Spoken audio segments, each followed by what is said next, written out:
I think one of the biggest tragedies in life is that we don't realize we're living in the moments we'll miss the most.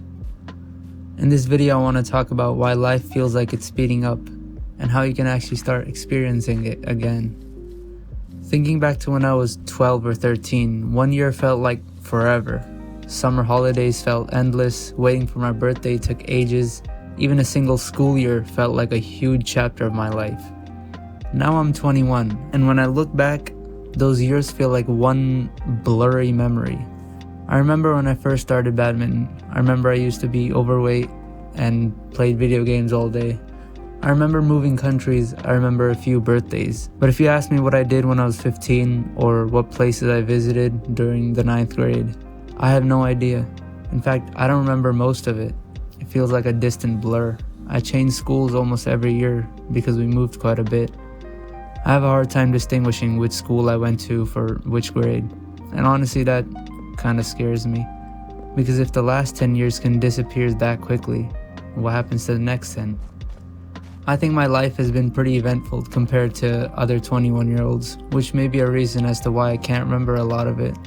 So much has happened that I would need days just to think back on all of it and process it. But I don't think life is actually moving faster. I think that something else is happening. And once I started looking into it online, I realized that many people actually feel that life has sped up. I think the first thing is routine. When you do the same things over and over every day, your brain basically stops recording. Those days just merge together. Like when we're younger, everything is a new experience. The first time you ride a bike, first day of school, first time in a relationship, first time traveling.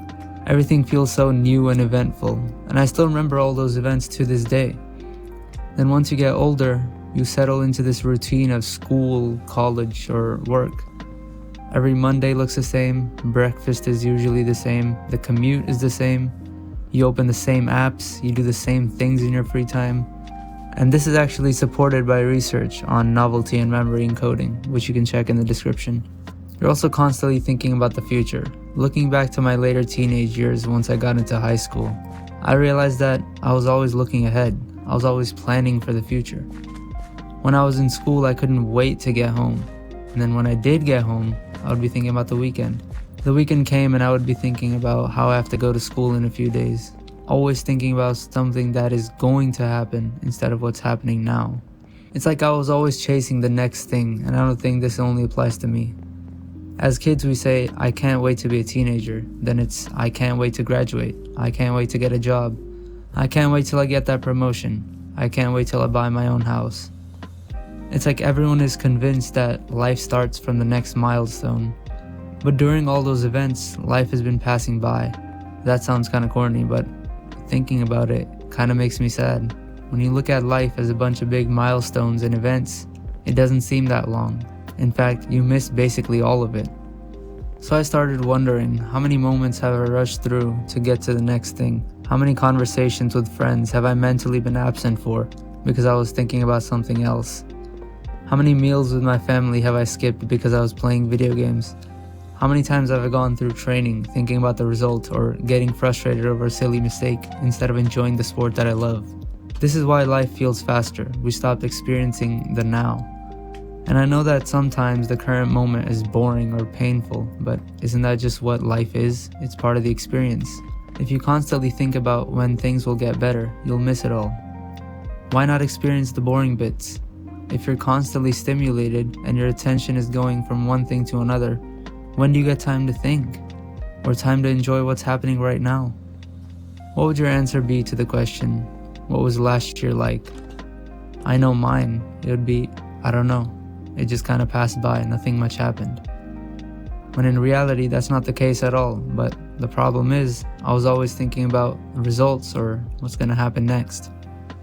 I mentioned being constantly stimulated, and I want to expand more on that. Think about the last time you stood in line, waited for someone to arrive, or sat on a train. What did you do? You probably reached for your phone, and I did the same. I don't want to say the same thing 1,000 videos have already said, that social media is bad for you or whatever. But you reached for your phone not because something important was waiting for you, but because we've become so uncomfortable with empty space. When our mind is forced to wander, when we aren't constantly being stimulated.